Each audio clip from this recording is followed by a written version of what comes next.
wanted Kane, then he told us that he was a guy unavailable. When we heard Osimhen Price, knew from then he was a guy unattainable. Martial far from resaleable, hoping Højlund's capable to get 20 goals plus in a league that's favourable, and from then it's scalable. When we wanted Kane, then he told us that he was a guy unavailable. When we heard Osimhen's price, knew from then he was a guy unattainable. Martial far from resaleable, hoping Højlund's capable to get 20 goals plus in a league that's favourable, and from then it's scalable. They spent 100 mil on Rice, that's a lot of people, I'm rating him. We spent half the amount on Mount, didn't budge on the amount that we paid for him. Todd Bowley try and ask for the 80, like there's no shame in him. Erik'S told man hold 60, and that's all we're paying for him. So blood, they can't see me. So blood, they can't see me.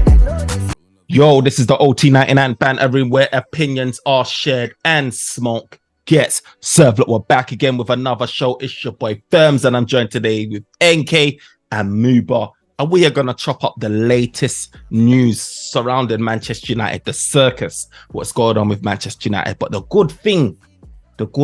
positive stuff is Manchester United are acting.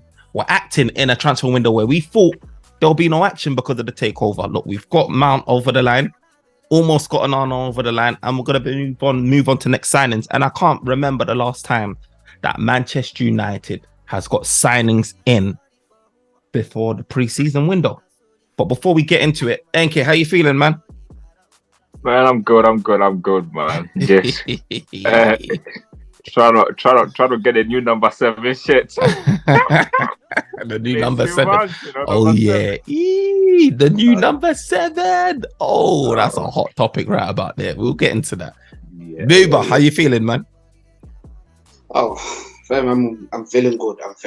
I'm always feeling excited. I always have a positive about anything that happens, so I'm always good.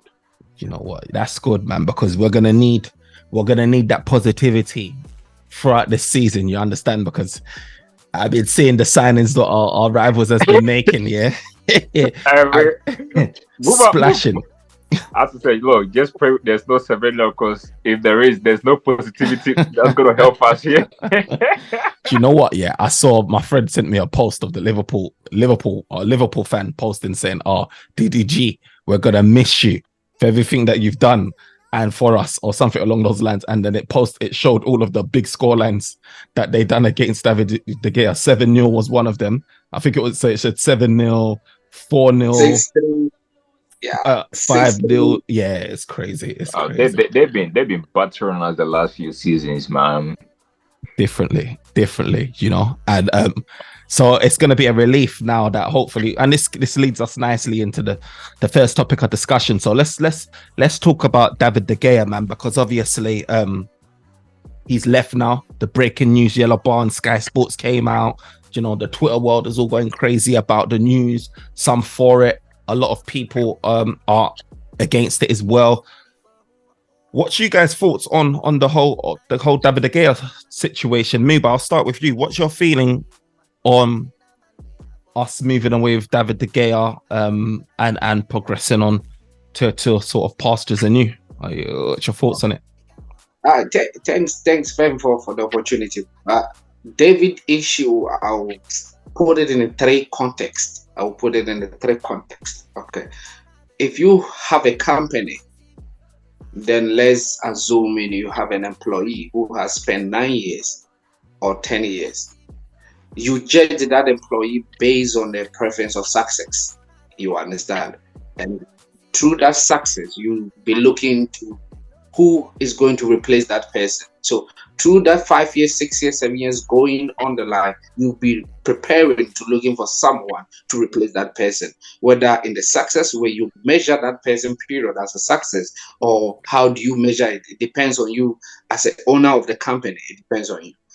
That's the first thing. The second thing is, as you as an employee, when you spend 5 years, 6 years, 7 years in environment, you get enough of it. And you also, after you get enough of it, your body consume, half of your body consume that. I'm ready to change an environment, whether it's how it goes or whether you don't want to go. But definitely the part of your body already prepare for that, okay, a time will come, I have to leave. Your body will tell you.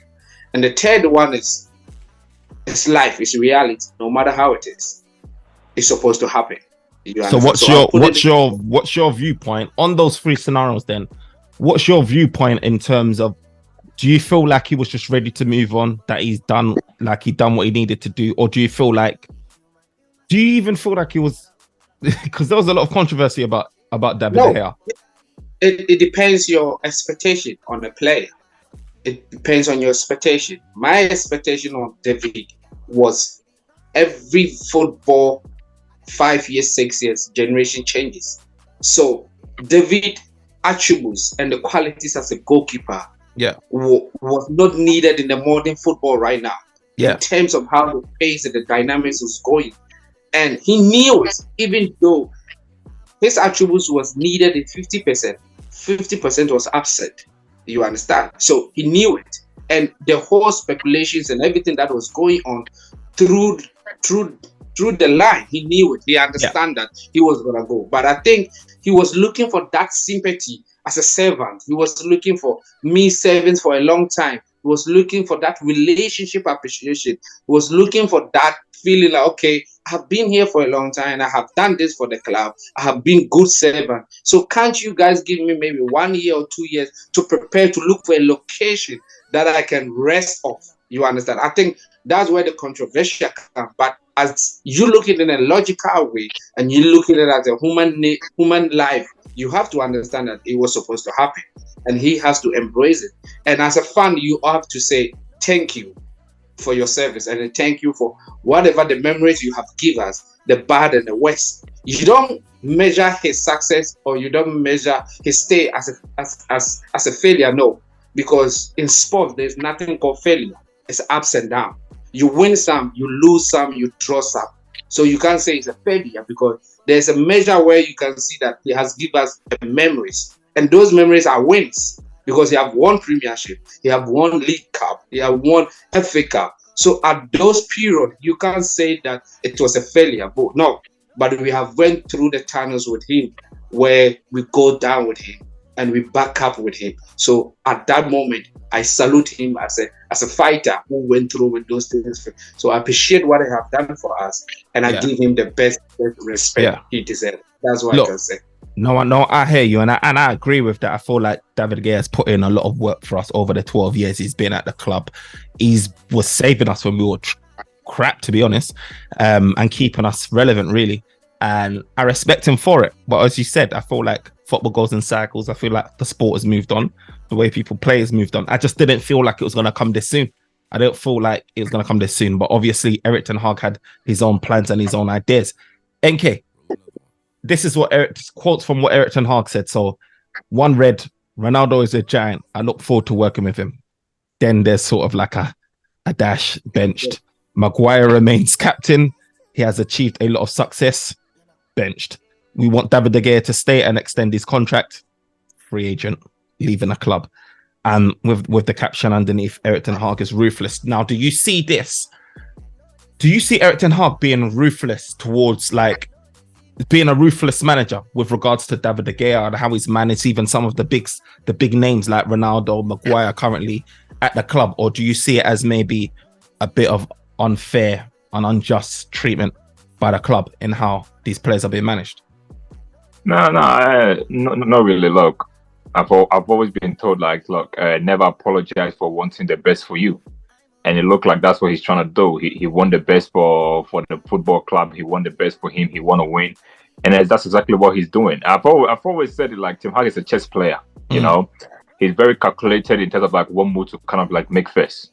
So in the media, what he says in the media and what he does behind the scene are two different things, you know. So I said to you, like, and what happened with the goalkeeper, you know, and even all this action, so that as a player, you need to be very wary of what the manager says, because he can say all the stuff to kind of like praise you. If you're not proving to him on the football pitch, it means you also going to get sold, you know. Yeah. Because 1 minute he's talking about, oh, this player contract need to be renewed, and the next minute he's out of the door. So if I'm a player there, yes, you'll be talking to me like about, oh, you know, well done with it and stuff like that. But I'm gonna be looking at me to just ask myself, like, is my performance actually meeting his standard? You know what I'm trying to say? Because if he's not meeting his standard, he can be saying all this stuff about me. But if I don't prove myself on the football pitch, I'm gonna go. Because let's face it, a lot of the players at the football club, they're very comfortable being there. You know, they're very comfortable being there. For example, the goalkeeper, for example, as Muba said, look, football has moved on. You know, he wasn't really gonna add to kind of like his new skill set. But then again, he was gonna take the contract because obviously, as I said today, they are professional footballers too. They have to also worry about what they call it, the financial side of it. So he was gonna probably like take the contract and just stay there, knowing that probably maybe he's probably gonna hinder the team.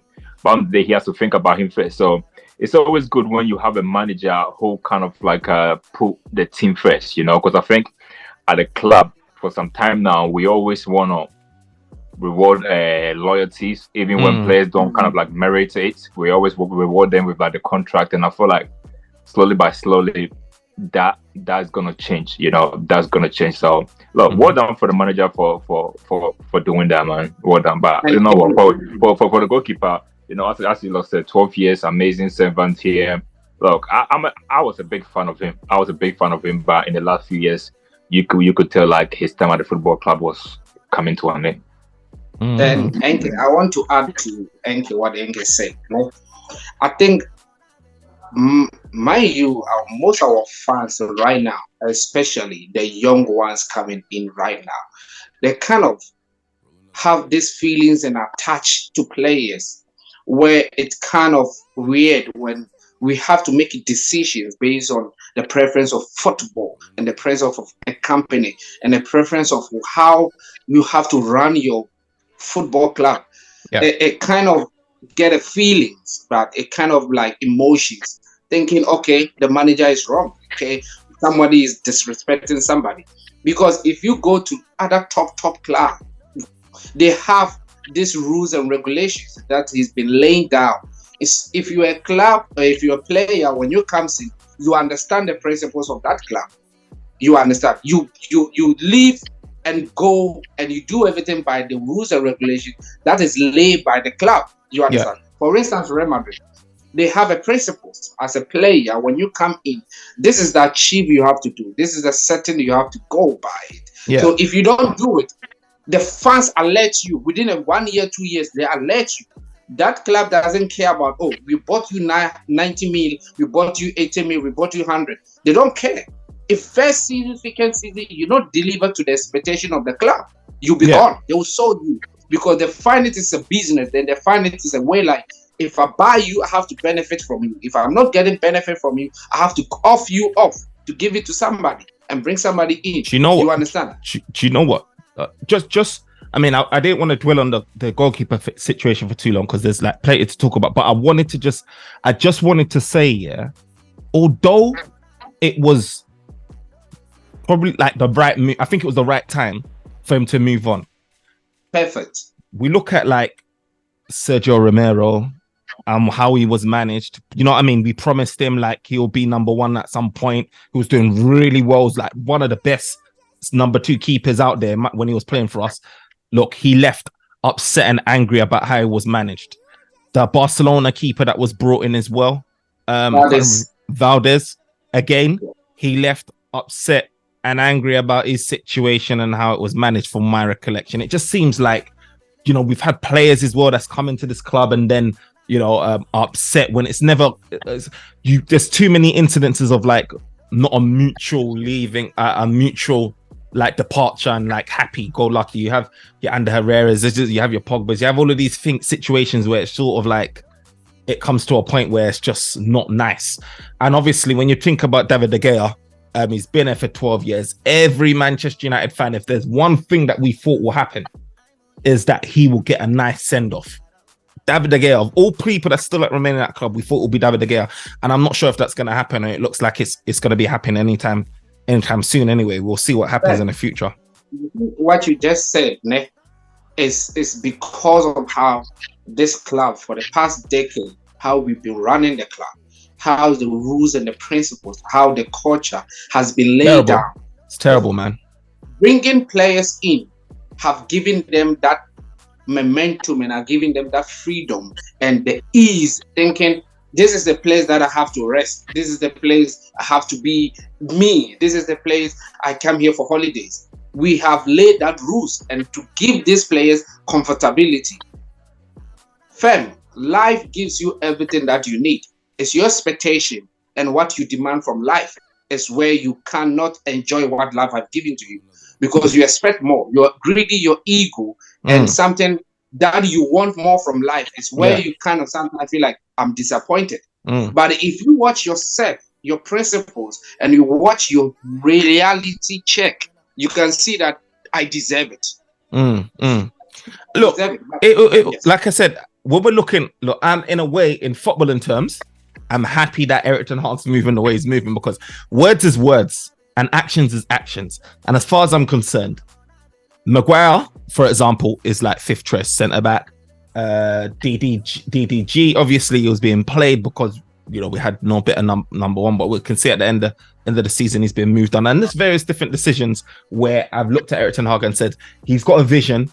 He's not swayed by the media. He's not swayed by friendships of the players or any legacy. He's focused on what he wants to achieve, and I have to respect it. And I think that he's the right man for that because this is a big club.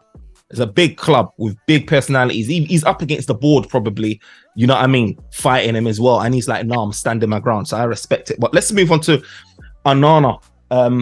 What do you think NK, when do you think that Onana decision was made to bring him in? And what do you think Onana will bring to Manchester United now David De Gea is on the move? In terms of when the decision was going to make, I don't know, because I've always been talking about whether the planning was there already. I don't know, but to me, I think something happened after the FA Cup final where the manager kind of like sorted out priorities too. But also then again, too, when a player got 1 year left on his contract and there hasn't been an agreement there as the season kind of like come along too, there's always kind of like a bit of like a doubt there. But I don't know, but I feel like maybe after the FA Cup final, maybe one or two conversations kind of like took places, so that kind of like happened too. With Onana, look, I don't know much about him. He's just kind of, we all watch the Champions League final. We talk about the game moving on. He's one of the goalkeepers where if you talk about more than the goalkeeper, he's very good at that, very good with his feet in terms of like helping teams like with the build-up play. He's very good with that too. He got a good range of passing in him too. And also, he knows how to command. People forget too that with goalkeepers, too, communication is one of the big things that he needs to. And I think he got a bit of that too. I mean, from some of the conversations that I've had with people too, they talk about his confidence is one of the things that he's shined there the most to. Like, he's a goalkeeper that will make mistakes, but he doesn't let the mistake kind of like dwell him or kind of like affect his confidence. He will make a mistake and then boom, next minute he's out there too trying to do something else too, which is very kind of like refreshing too, because with De Gea too, one mistake and then you can just tell like his whole kind of like mood or body language kind of like just be off too. But ultimately too, we can talk about their qualities or no. I'm just waiting to kind of like see him come to the team and how he kind of like does with the new kind of like teammates around. But he also got a good relationship too with the manager because Tim Hag used to manage him at Ajax. So I think in terms of that, he knows exactly what kind of like quality that he's bringing into the football club.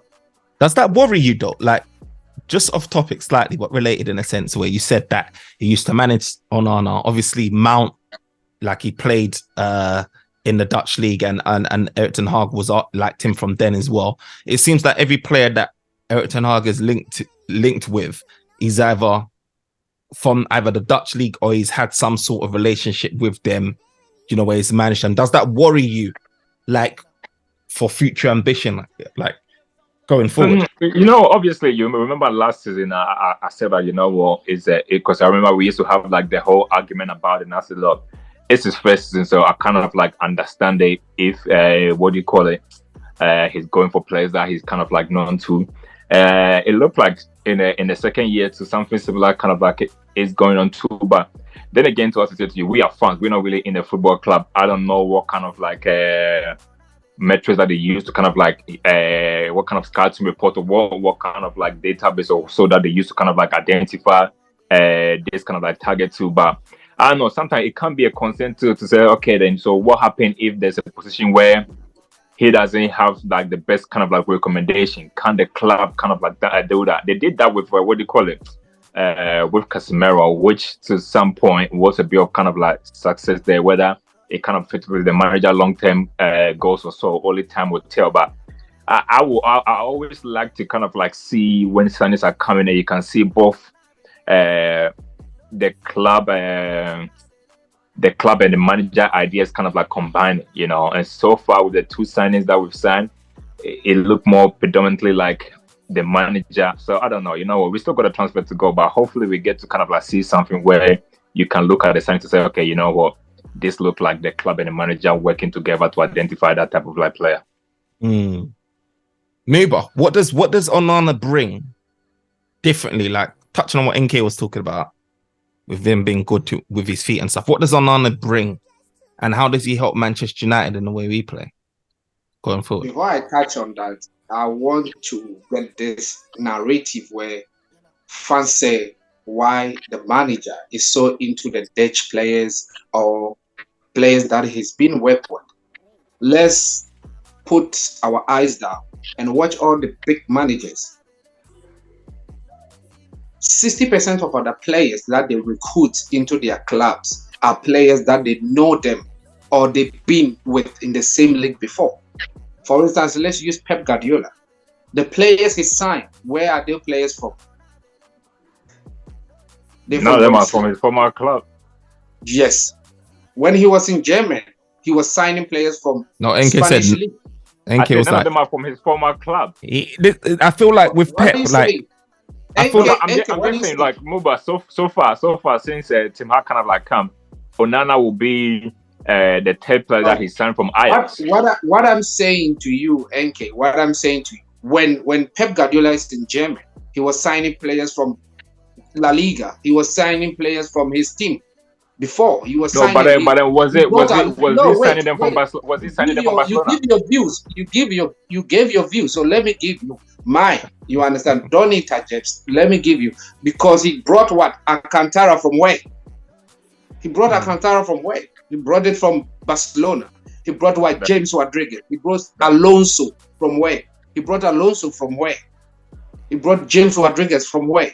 All the players he was bringing, most of them were from Spanish league.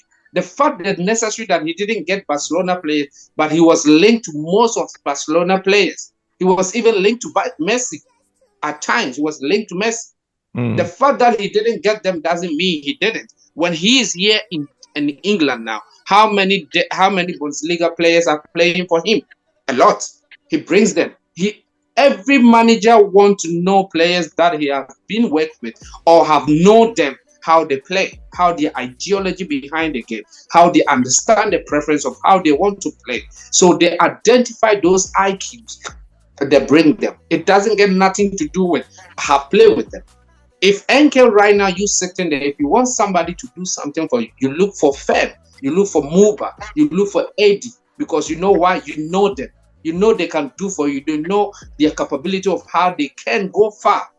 So everybody does that. It's a manager strategy. It's only maybe 40%, 30% they get them from different clubs. But do you share fans' concern when they say, okay, then why does it have to be from our club? And it's not necessarily just that too. I think the point that Fems was trying to do more is that is it kind of like a worry where, because in terms of like recruitment, we've got a recruitment team, but most of the signings that we've kind of like signed so far has been mostly the manager's recommendation, and that's what he was trying to kind of like allude to. Like I said to you, look, if he's gonna bring players from the league and stuff like that, nobody got an issue with that. So far, for example, the signing that he's brought, Martinez, was a success. Nobody's really talking about that. Anthony, you know, but depending on how you feel, obviously, he's a young player. So it depends on how you. It's a success. There's nothing. It depends on how you watch it. It's success. Anthony signing is success. It's debatable because people even now say that Anthony signing is success. How? I think the only did most of the time. There's two things.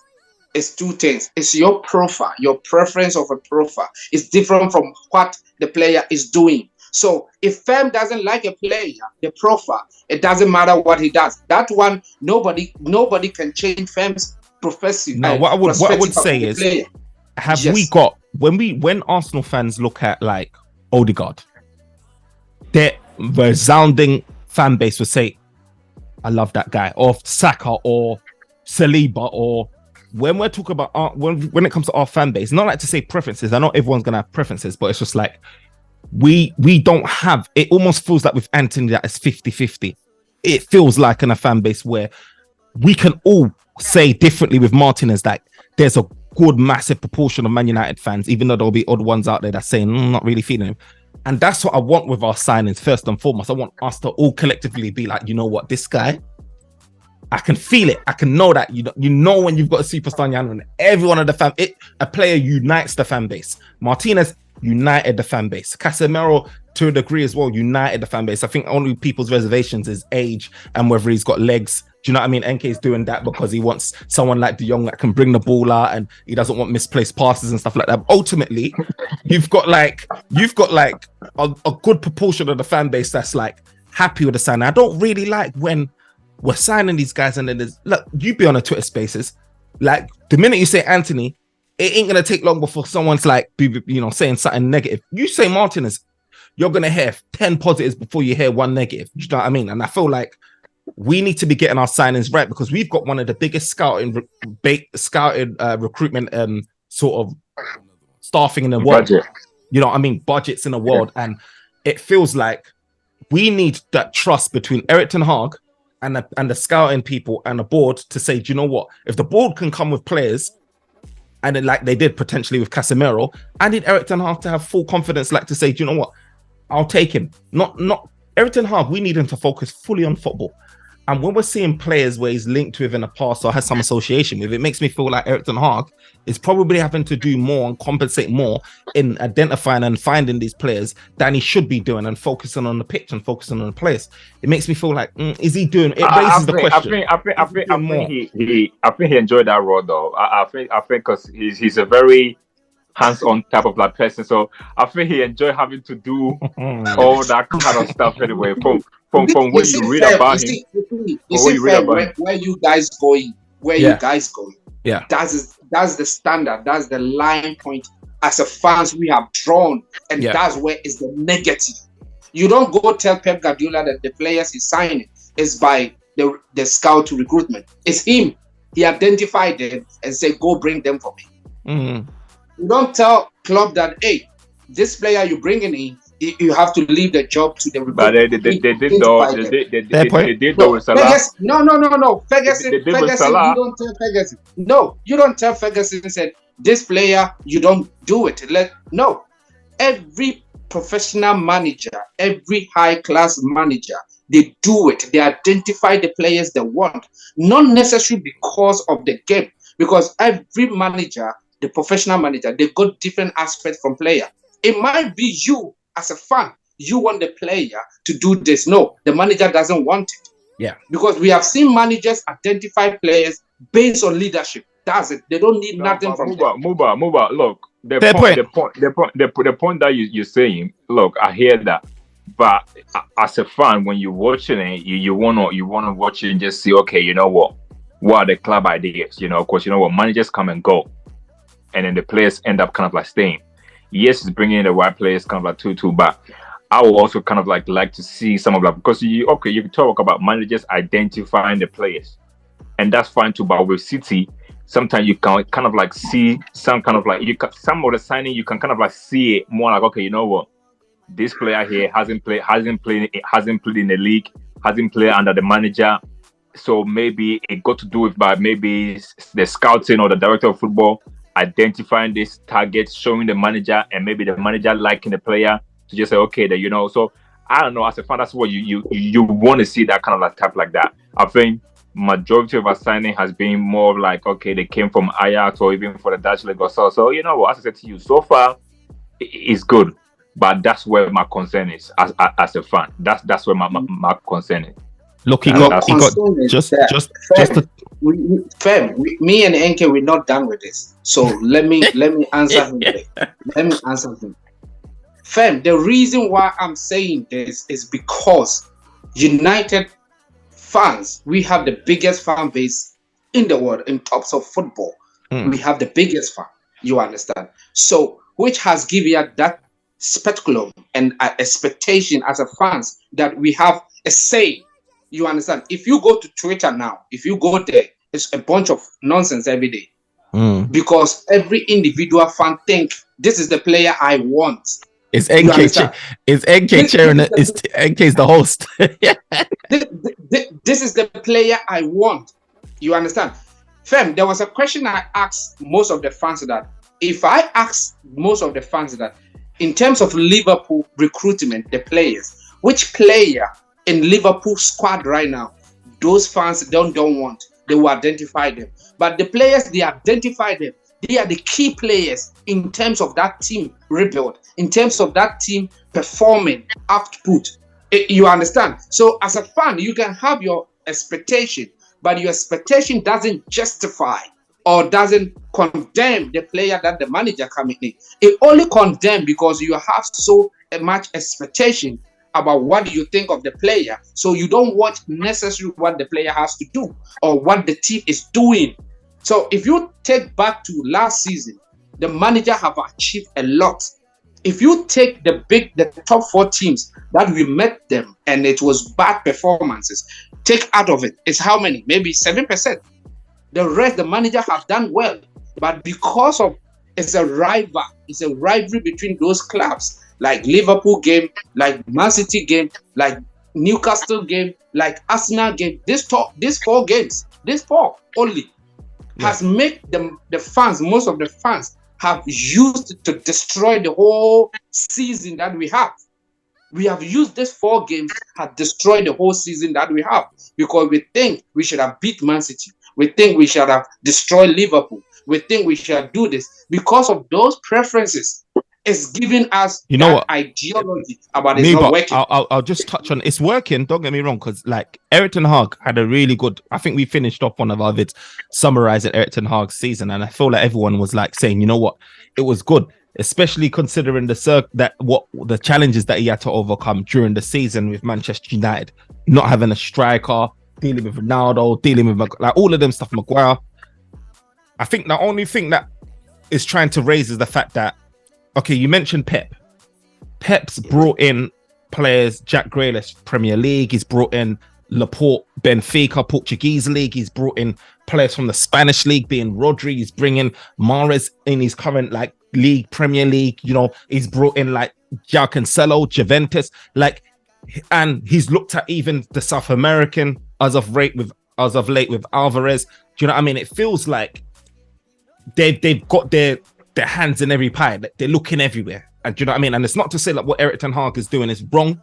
He's achieving success, and in a way, the fans understood it because you want to hit the ground kind of running. You can't afford to take too long. So he had players of his own versus the players that are currently in the club and trying to all build them and do training and all of that and get them up to speed. But is it gonna be a hindrance, or do you feel that we can maintain this level? Because it'll be a point where is Erik's going to say, do you know what, you've taken too many of our players, let me chill? Or is it going to be a hindrance to how we move in terms of budget spend and FFP and all of these things? We need to be able to also show that we can go out to South America and get a player 20 million. But the thing is, with that is that, but with that, I think it's gonna come in time. You get what I'm trying to say? I think it's gonna come in time as they learn more about the manager, and as they know how to recruit for the manager. I think those stuff are gonna come in time. But the thing about fans is, look, fans are always gonna be demanding. Fans are always gonna at times be unrealistic. You got what I'm trying to say? And but then that's what makes us fans. You know, sometimes if you don't ask for it and you don't push for it, then obviously naturally players and even the football club tend to be relaxed. You know, it's the demand that we normally demand from them. That's what keep them going. Because the protests, if we see them, we're gonna be happy with anything that kind of like goes on. Then naturally, obviously, they kind of like redundant to kind of like be relaxed too. You know what I'm trying to say? So as a fan, if my football club is getting B7 of course I'm not gonna be happy. Of course I'm gonna do that. As I said, you know what? Football, the thing about football too is that you don't live on past glory. You know, anytime you step onto a football pitch, it's a different day for you to do that. And that's what football fans is. What the managers and the people that actually work in the football club, what they think, that's different. But me as a football club, as a football fan, that's what I always do. Like when the season get kicked off, you ask me what my position is, I say go win the league. That's what I'm going to be saying. Go win the league. If they don't win it, I will still. That one is fine. That one is fine. Your expectation is fine. Your adjustment is fine. Your analysis is fine. But my concern is, it's not being as you know the player I don't like. You know it. I don't want to mention it here. You know it. I don't like him, and I don't like anything about him as a football player. Yeah. I don't like anything.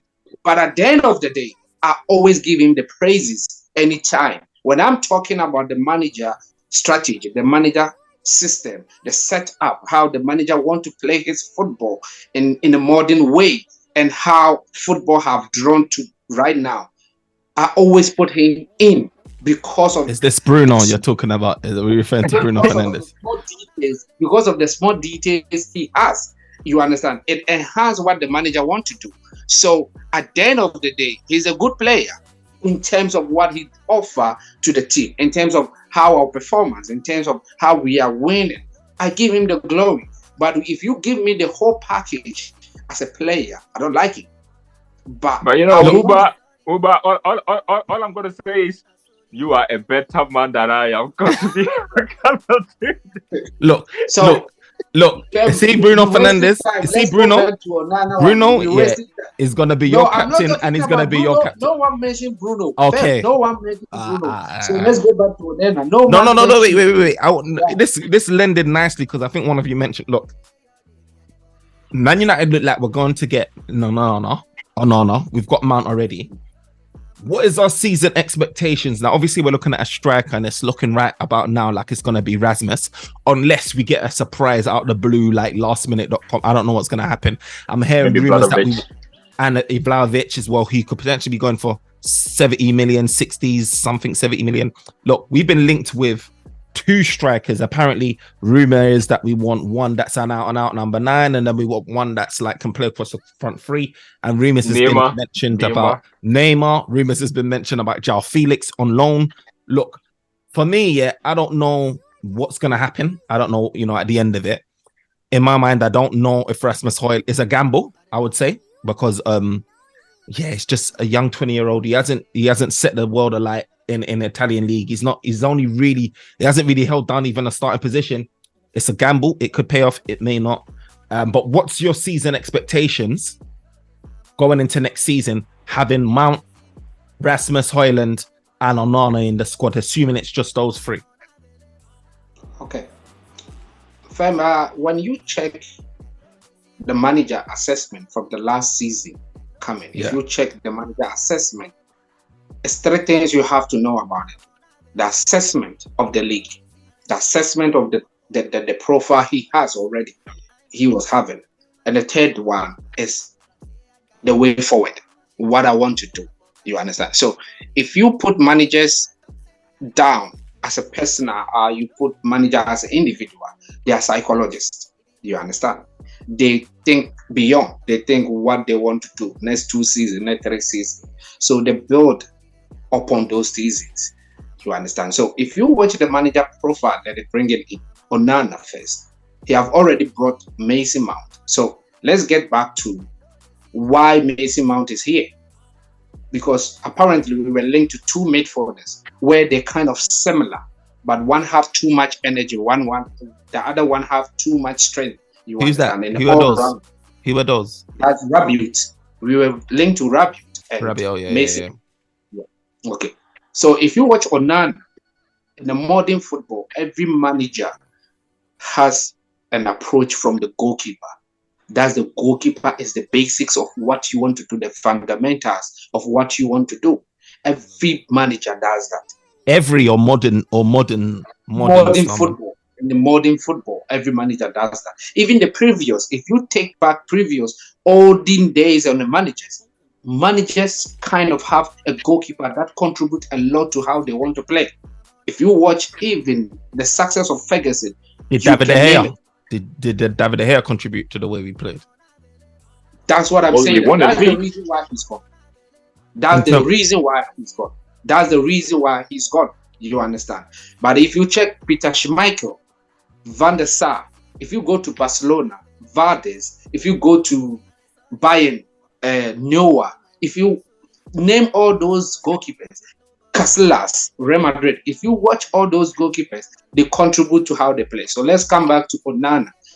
If you watch Erik ten Hag, he divides his team. I wanted to know your season expectations, and you've gone back to Nana.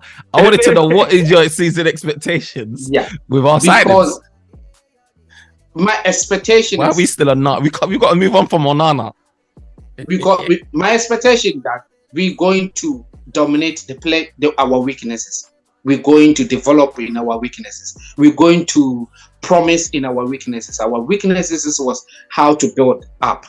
Our weakness is how to maintain the tempo in the middle third, how to dominate in the middle third, how to have the creating lanes in the middle third, how to overpower opponents middle third. So we're going to dominate that places because of how the manager, the identity that he is bringing in. So definitely. So you're very confident. Then you're confident that Mount. I'm very, very confident because if you rate the last season, in even the big teams that we play against them, most our issue was the midfield and how we play from the back. It wasn't like finishing 100% just. It wasn't 100% was west. It wasn't, because we play against Barcelona, one of the dominant midfield ever in modern football. If you're talking about the fundamentals, if you're talking about the basic, how the rotation and the switch, Barcelona is one of the best. If you're talking about one of the ball possession team ever, Brighton is one of it. If you rank them, the modern football, Brighton is the one of them. So we play against them, and it was awesome. You understand? It's a little details to football. It's a little details to modern game that we were lacking. And I'm very happy the manager identified them. So how all those players is bringing, they are going to complement the ones we have already. So but do you know me, but just to chip in, like those games against Barcelona, Fred played a part in both of those games, and Fred, dare I say, was instrumental in us getting a result for both of those games. A player that is being linked away to Fulham, a player that apparently pocketed De Bruyne in the first leg against, a guy that's been used in key elements of key games. Top games. Look, we're selling him, and it goes to my point. Is this just like, obviously we're going to be bringing in these players potentially, like all three of them, but at the same time we're linked with guys are moving away. Look, NK is looking like this, but look, the reality is, Fergie, Manchester United, we had our Fletchers and we had our Park Yi-sungs for specific games where it was peak, especially in the European nights. And, we've got to make sure that we don't lose that type of stuff, because if you get rid of Fred, Mount don't really work, or he's having an off game. Who have you got to bring in? I remember us bringing in, dying for Fred many times when we were watching Man United, dying for Fred to come on and substitute Erik'S. Fred to come in to substitute Erik'S. And even though we know how Fred's poor, and you know what I mean, I'm just hope that it works out. I really do. That comes back to the same expectation that we were having in that heat about it. You understand? The reason why maybe me and you we assuming or we assimilating, thinking, okay, Fred is being linked to Fulham, so maybe definitely he's going. Definitely, when before he goes, the manager has a different approach to the game. So if a manager use Fred in terms of a difficult games, in terms of specific reasons, that means those specific reasons were weakness to his game. So he has to use one player to sacrifice one player for that specific reason. But now he has all blood together, and now he has every aspect being complement. So now he hasn't to. It's not a way of going to use another player to sacrifice to use. Okay, let me say now we're playing. We have Mason Mount, we have a goalkeeper, we have a striker. All those elements complement the details that we were lacking. last season. So if now those details we were lacking is being raised off, then there's no need to sacrifice any player anymore. There's no need. So there's no need. And to be honest, like I hope Mount is more pivotal. It needs to work. Mount really needs to work, because what I've noticed is when Erik ten Hag feels comfortable about his opposition, it was playing Erik'S. And he played them a lot for the partnership between Casemiro and Erik'S and Bruno. When things got sticky and things got real, and you're up against high tempo, high pressing physical team players, against Newcastle at home, Fred. Barcelona, Fred. City, Fred. Like all of these serious teams, when you want to reach, that's not Fred. And you're talking about reaching to another level. When you're playing these teams, you're playing at another level now, where you can't just chill and relax. These people are onto you. He brought in Fred. And my thing is okay, you brought in Mount, but that Mount is an important. NK shaking his head, but I like to hear his views. But Mount, I really do feel. I reckon it's going to be a good signing. I really do. I feel like it's going to be a good signing, but I really want him to work, because if we don't, there's no. Once Fred's gone, there's no plan B. I had this conversation with Enke, and I told Enke what I'm telling you right now, that Erik ten Hag, specifically for profile that he bringing in right now, is based on that top 4 teams, that top 4 teams opponent. That's the reason why he bringing those players. Because Erik ten Hag he doesn't want his team to be pressed in a deeper way of defensive line. He doesn't want it. You understand? He doesn't want it. He's a manager. He divides the defensive line 2, where the goalkeeper has to move from the 16 box, the 18 box, and be in the edge of the 18 box. So at that moment, that steps is being moved. He pushes the back line up next to what? Next to the middle third. You understand? He pushes. So at that time, anytime he loses the ball in the middle third, or anytime he loses the ball in attacking third, he has a player who has the high over third. He has a player who has that endurance and that connected to what? To recycle the ball and just press again. Because that's the reason why he wants it. So if a manager wants that, so there's no necessity to worry about that opponents, that, okay, they're going to press us. The reason why we were worried about Man City. NK is dying to come in, Muba. He's dying to come in. I like this because, look, on the shows going forward, Muba can be the guy that talks sense. Yeah, you know, with me, I'm just gonna come in and just talk my stuff. But here's the thing. Look, you lot can praise Fred all you want or whatever. Look, me personally, I'm glad to see the back of him leaving. The truth of the matter is that, look, the manager is trying to get players that can do everything. Yeah, it's not just like, just have one skill set that's you this particular game. Because if that's the case, then the goalkeeper is going to be here. Because let's face it, the goalkeeper last season was making some important save, but the truth of the matter is that his overall game wasn't good enough. Yeah, you know, it's true. So I think slowly by slowly, all the players too is going to be like that. You know, you can have a bit that you do that's very, very good, but then if your overall game is not good, then you're gonna go, you know. And I think slowly he will identify that, and then he will let them go. As for my season expectation, to me is simple. I just want to start first and foremost. one of my first season expectation. Look, if Man United finish 19th, Arsenal need to finish 20th. Man United need to finish on top of Arsenal. That is the first season expectation. Oh my gosh! In our competition, FA Cup. If we win it, they have to be below us. That's my first expectation. Arsenal, you know, a lot of fans are excited, you know. I've already started going to war with them already. So to me, that's my number one. We need to finish above Arsenal. I think we can. I honestly think we can. The whole Declan Rice, Timber stuff. It's not really getting me scared. I still feel like we can finish on top of them. That's number 1, 2. But to me, overall, I think the team need to maintain what they did last season. So I'm talking about they need to be in the top 4. Whatever happened, they need to be in the top 4. If they can get another kind of like trophy together with it too, that'll be good too.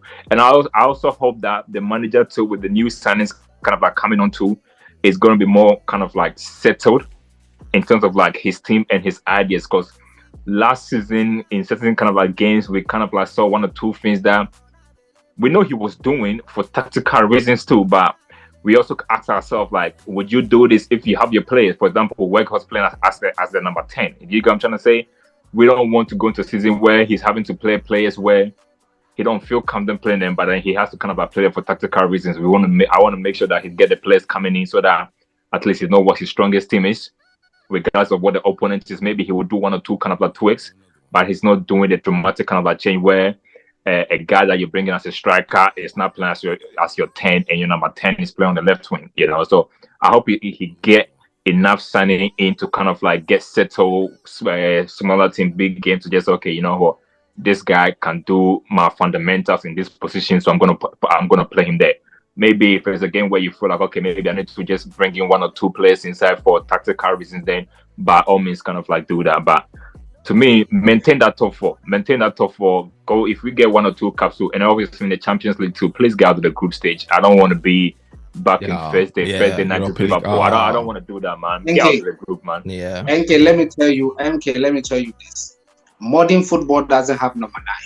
Modern football doesn't have right winger, left winger. It doesn't have it. They call them attacking forwards. So it's a switch in rotation switch. Managers can use them in any field depending on how they. Well, so you Haaland and Kane, man. No, hold on. So, you telling me you were happy with Weghorst playing number 10? When do you see Harry Kane? Most of the time in the build-up. No, but I wasn't. I'm just saying, Muba. Were you happy with Weghorst playing as a number 10 last season? Or whether if you don't want to say the position, were you happy with the role that he was playing in some games? Yeah, Aston Villa. Let me give you the Aston Villa game when he played number 10. I told you this. His setup was based on the Aston Villa, the middle, how they play. They play with pace and energy and the strength. So he needed somebody to be that person to pressure. I get a reason. But Muba, I get a reason. And what I said was that if he had a player like, say, Mount there, does he still repeat that thing where he's kind of having to kind of like play a player that naturally is not his position in that type of position? It depends on the opponent. It depends on the opponent's strategy. It depends on how the opponent want to set up. So it doesn't get. That's why all these players are dynamics. They are versatile.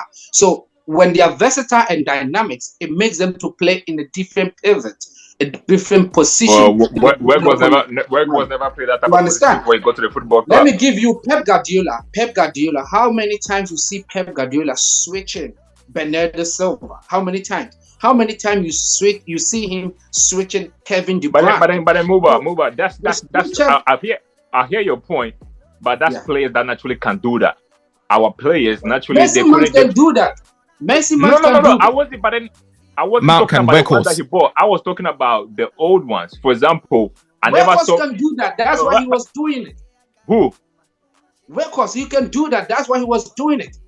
Did you see what he was doing? Were you happy with what he was doing? I reckon he had a decent. Like when he started off, I saw the high pressing, high tempo. I saw the energy there, and then I see him like again. That's what the manager wants. And then that's what the manager wants. Towards the end of the, I think he wanted more than that. To score 100 goals. Even if that's what he wanted, that's fine. But it went wrong. It went wrong. It didn't went wrong. In your scenario, it went wrong. You lost the game. If you lost the game, then it went wrong. If you lost the game, then it went wrong. Look, for me, when we lost the game, it brought down to all the players, the whole team. It brought down to the whole team, not one specific player.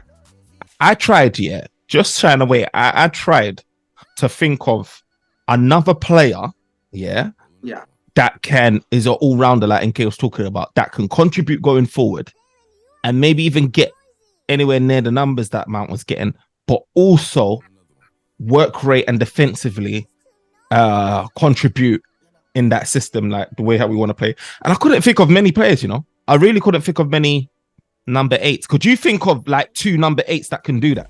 That was it, like around. I don't even think Mount is coming to play like that 8. Managers don't have position, so I think he's going to be flexible. I think he's. I told Enki, there's a player called Benjamin. Who was his name? From where? He played from France. He played in the French League One. He played for Rennes. And Otavio, Portuguese, Otavio. And Otavio, yeah. I heard about. Yes, I know and Otavio. Lobotka from Napoli. Yeah. Lobotka from Napoli. Yeah. And Ishmael from AC Milan. All these players are versatile. All these players can contribute in attacking third and also in the defensive third. They can do Are it. they Muba? Are they from the Dutch league though? Because that's what Tim Hag likes. But this season, which player is Erik ten Hag linked to? Who is playing Dutch league? Which player? Tell me. There's no player.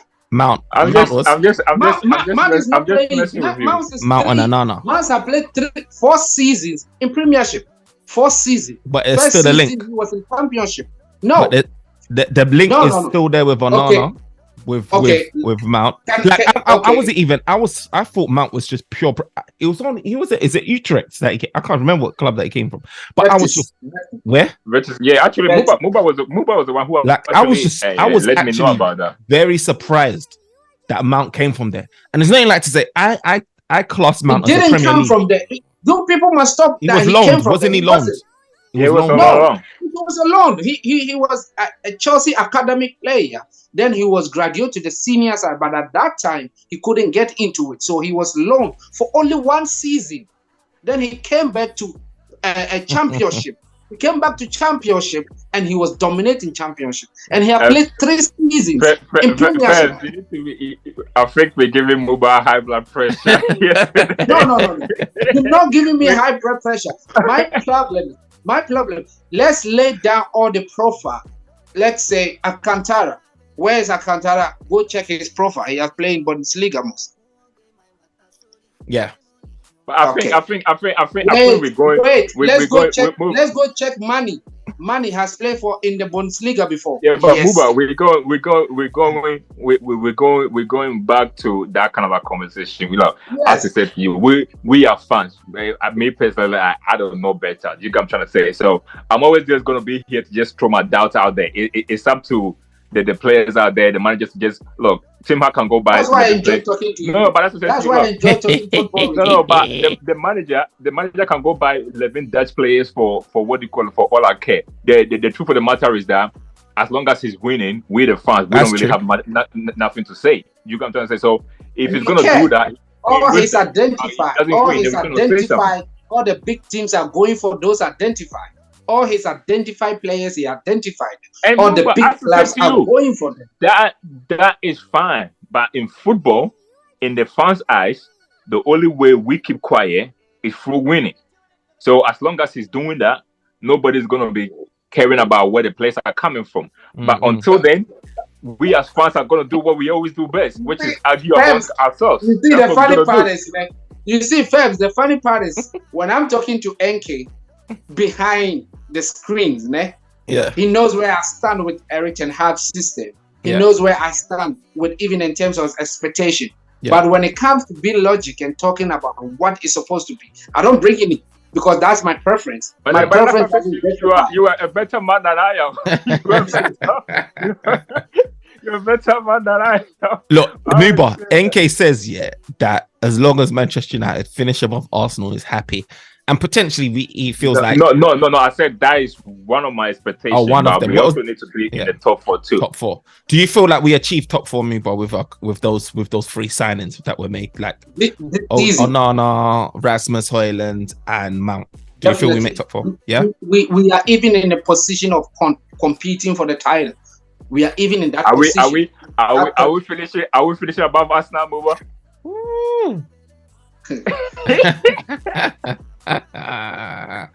Rice and beans is joined Arsenal here. 105 million. Look, the question that NK is asking me, he doesn't want me to tell him my expectation. My expectation is we are competing for the title. So that's what I knew and that's what I feel because of what Erik ten Hag have shown.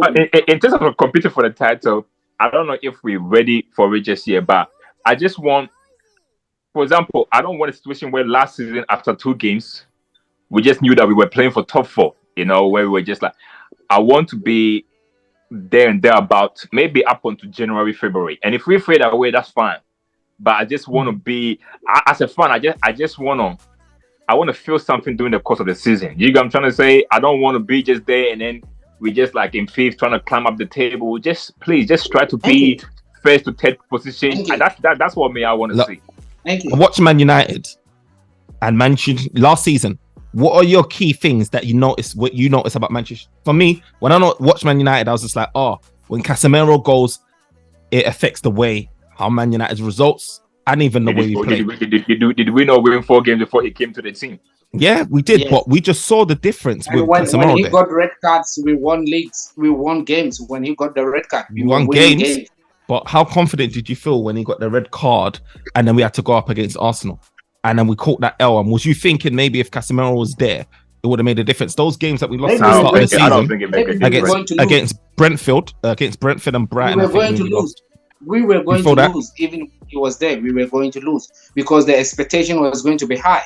He was going to be carried a lot of job that he was supposed not to do. See, to me, I feel like Casemiro is an elite defensive midfielder, and I feel like the gap between him and whoever we've got, i.e. Scott McTominay potentially, or you've gone a bit crooked, or Fred or whoever it is at the minute that's playing there, or Bruno or whoever, is just too big. And I feel like when you want to be going and competing for compete for the title, your team has got to be ready. You can't have a half-hearted team. Like we saw Arsenal, for example. They gave the best performance of their careers, arguably. And they came up short against the machine City. And I feel like you can't be going into the season with any doubts. Now, Muba, you're very confident about Man United saying, about the team and the players that we've acquired. But I just feel like when I look at Haaland and I just don't know if he's going to hit the ground run because we need at least a 20-goal striker. We can't have Casemiro being suspended and then Scott McTominay coming in there and then expecting like a back-to-back. Can I ask you a question? Friends? Go on. Haaland.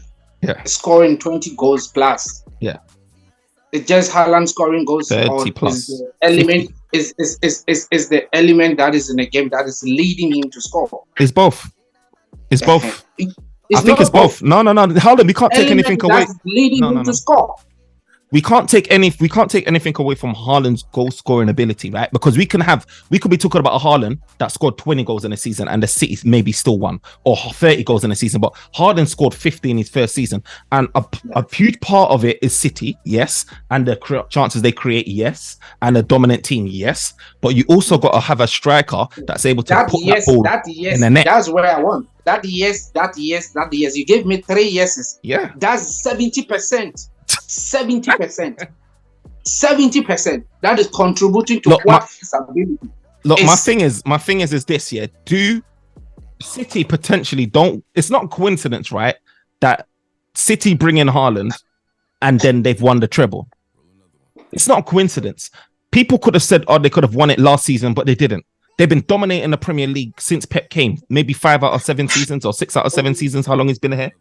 It's not a coincidence, yeah, that he comes and they win a treble. Do you understand? Even Aguero was here and they weren't doing that.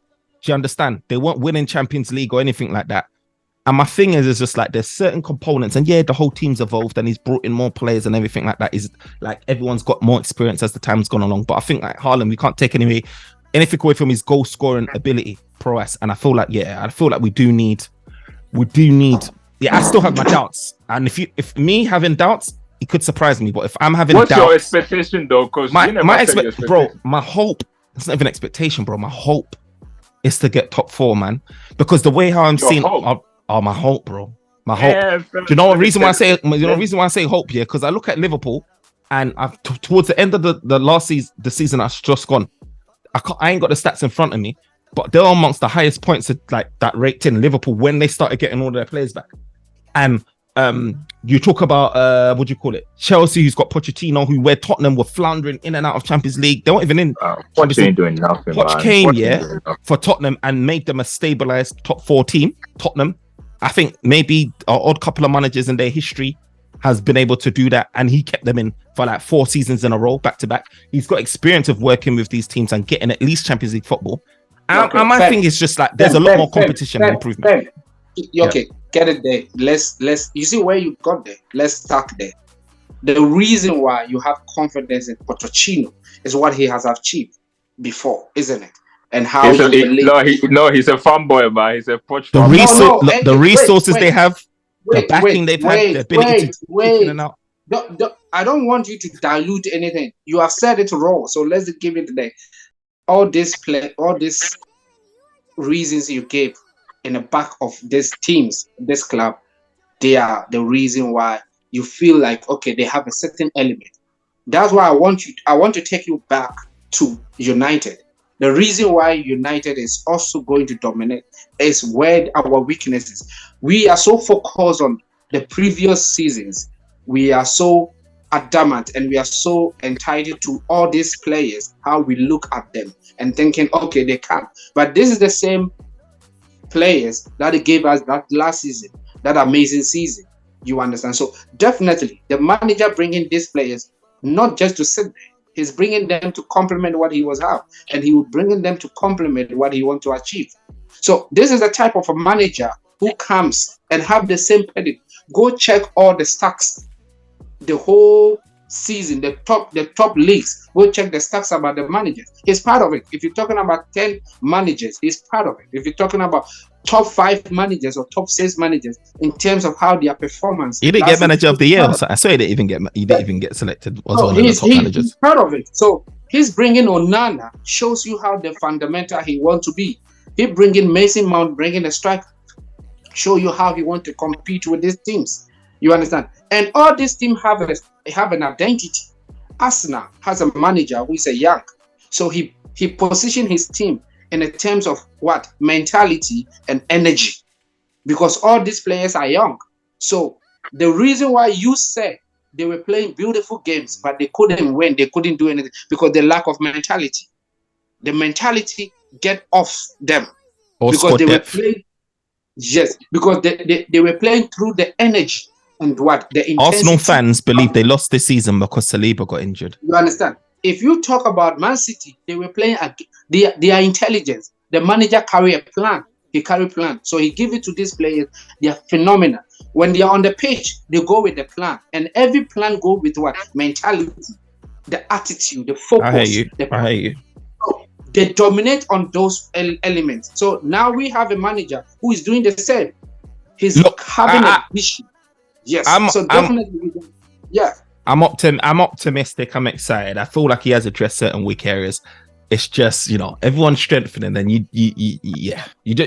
got to be. But you're going to be surprised. I hope so. Is going to surprise you. I hope so, and we're gonna see. We're gonna chop it up. You know what, friends. Look, it's fine. Look, we got Muba here for the rest of the season.